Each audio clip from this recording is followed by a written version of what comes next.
Alright everybody, how's it going and welcome. Today I'm going to be going over snipers as they function in Conclave.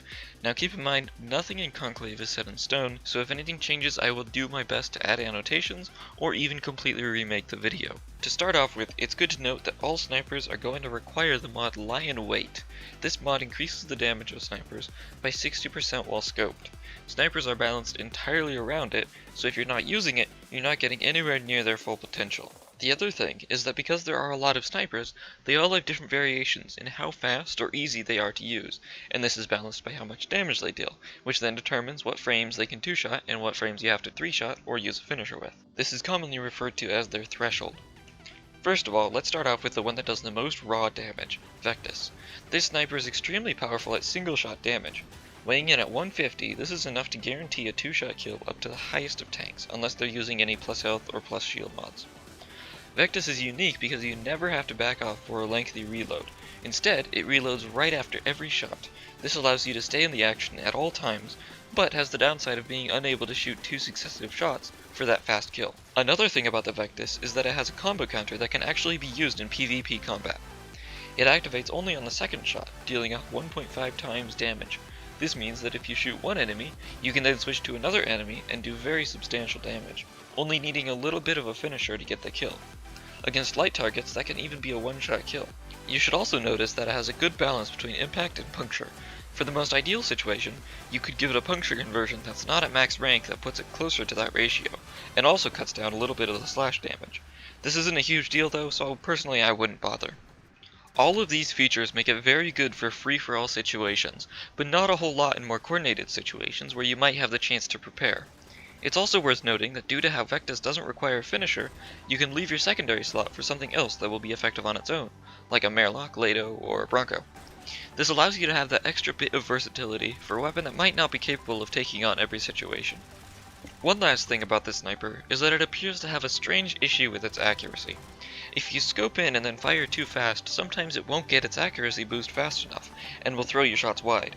This is a very strange issue that has yet to be fixed. Moving on, we have the variant Vectis Prime. This sniper is basically just Vectis with one extra bullet in the magazine. This pretty much cancels out the primary disadvantage of regular Vectis, so this does mean that the Vectis Prime comes with some disadvantages of its own. For one, it has a little lower damage. It's still got enough to 2-shot well into the tanks, but not enough to frost prime or anything. Its combo counter also activates on the 5th shot, taking it out of the picture entirely. However, both of these are fairly small problems that don't affect things too much. Easily the biggest disadvantage of it is that the zoom is far too high, at 4 times magnification. This makes it extremely difficult to use for close to mid-range combat, so you really have to be far away to use it properly. This is unfortunate because this could be fixed by an augment like Rubio's ambush optics, but frankly if it were, then it would be overpowered. If it got a zoom reducing mod, it would also need something else lowered, like reload speed or maybe fire rate. I think that would actually be a great trade-off mod that would reward those who can deal with the zoom, while giving those who can't another option. I'll also point out that just like Vectis, it has a great balance between impact and puncture, and is even closer to that ideal ratio, perfect for a weapon that's designed to 2-shot. Overall, it's a great sniper. It's extremely effective, just artificially hard to use. If you can get past the zoom, then it's basically Vectis but with the potential to double tap for an extremely fast kill. This makes it good in almost all situations, just as long as you stay at range. For the next sniper, we have Snipe Drop. This is probably the slowest sniper because it has a fairly small magazine and a very long reload. However, it does have the potential for high burst damage because of its magazine, even if those bursts are spread out due to its massive 3.5 second reload. This means that this sniper rewards accuracy and careful planning, which makes it really good for something like a coordinated team or 1v1s. A big problem with it is that its damage type is not really the best for a sniper. It's almost completely puncture damage, which means that it's going to do much lower damage against shields, which is what snipers will be primarily hitting. However, if their shields are down, you'll be able to take out even the highest of tanks in a single shot. This just reinforces even more that it's best suited for coordinated or planned environments, where teammates might have already taken out their shields and you'll have many chances to reload. In fact, you might even try a 1-2 combo of one player with Rubio and another player with Snipe Drop. I would imagine that would be very effective. On the other hand, its damage type does make the Snipetron a good finisher. You might consider pairing the Snipetron with an impact secondary like Murloc, Bronco, or Axtiletto in order to take out the shields first. Snipetron is not really the best weapon for just slinging around. It has its situations, and it's certainly the best in those situations, but you'll have to plan for them and be aware of what you need it for. For the next on this list, as a stark contrast to the extremely slow nature of Snipetron, we have the fastest sniper, Snipetron Vandal. It's given 2 more shots in the mag, and almost half the reload speed, going down to only 2 seconds. Even though stats-wise it only has 10 less damage, that makes a very significant difference. For one, it's even more heavily invested into puncture damage, which makes it much worse at taking on shields, on top of just having less damage in general. However, because it maintains such high puncture damage, it is still able to pretty solidly take out almost all frames' health once their shields have dropped. Snipetron Vandal is probably one of the most versatile snipers, and I'd say that it's capable of taking on basically any situation as long as you're prepared to use finishers. The only case that it might not be that good at is in a 1v1 against medium to heavy frames. That small amount of time that it takes you to pull out a finisher can easily get you killed in a close game, so you might be better off with something else that will be able to take out those tanks. The next sniper, Rubio, is unique because it is very heavily impact based. This allows it to take out nearly any shield in the game, and does a pretty solid job against overshields too. This makes it ideal for comboing into a powerful puncture secondary like a Lex Prime or Furus, or a puncture melee like an NQ. Of course you can just shoot a second shot, but due to the impact damage you're going to have problems killing anything more than average. Another part of it is that its long reload makes it pretty slow, just about exactly between Snipetron and its Vandal variant. However, the difference is that its synergy with secondaries will effectively increase your overall ammo economy, especially if you're using the reload while holstered mods on that secondary. It's also worth noting that the Rubio does have a few unique features. For one, it has a combo multiplier that starts on the first shot, meaning it applies to every hit, multiplying all damage by 1.5, so the arsenal is a little misleading.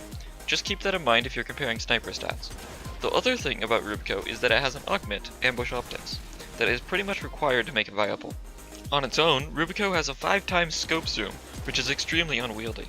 The mod cuts that in half, to the same level as most other snipers. The last unique thing about it is that its scope bonus is on crit damage, which means nothing in PvP, even headshots. If another sniper is having difficulty taking out a target in 2 shots, you can try shooting them at a higher level zoom, adding as much as 15% more damage, enough to push it up into 2-shot territory, and Rubio is unable to do this. In general, Rubio is my favorite sniper, even if it's not really my best sniper. Because of how well it works with secondaries, I find it very challenging to use, but also rewarding. Going straight from a Rubio shot into a Lex shot for a 2-shot kill is extremely satisfying, and if you can aim, very effective. Primarily because those high damage pistols are usually easier to hit with than a second sniper shot, like you would with Vectis. Now, this last weapon isn't technically a sniper. The Grinlock is really more like a marksman rifle. But if you consider categories, it's really closer to a sniper than a rifle, so I think it deserves a spot here. The biggest thing with it is that it is going to require 3 shots to kill anything higher than Loki, but it is far more capable of hitting all 3 shots. For one, it has 6 in its magazine and only a 2-second reload. More importantly, it uses regular rifle mods rather than sniper mods, which allows it to use loose hatch, which increases reload speed at the cost of recoil, bringing it down to only a 1.2-second reload. It's also able to use the reload while holstered mods, which helps significantly. I should also mention that its accuracy is not entirely pinpoint, and only good enough for close to medium ranges. However, it does have a mod that increases its accuracy while aimed, which does make it more appropriate for longer ranges, even if you don't have the scope to do that the best. This mod isn't totally necessary, but it is nice to have. All in all, this is easily the most versatile weapon in this entire category, and probably my favorite.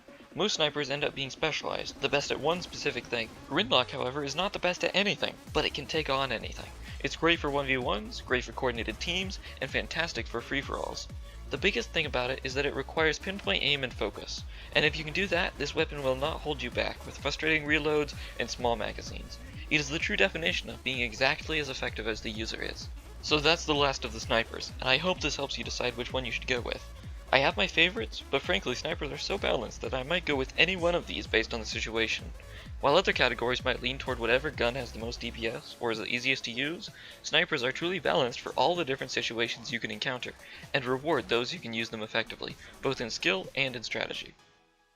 If you aren't already, make sure you check out this video on TennoArmory.com for more behind the scenes information and statistics, as well as specific builds and strategies utilizing this information. Let me know what you think in the comments, and make sure to like and subscribe if this video helped you. Also check out my Twitch page, FaZe Drake, as well as the Conclave Community Discord channel. And as always, thanks for watching and have a great day.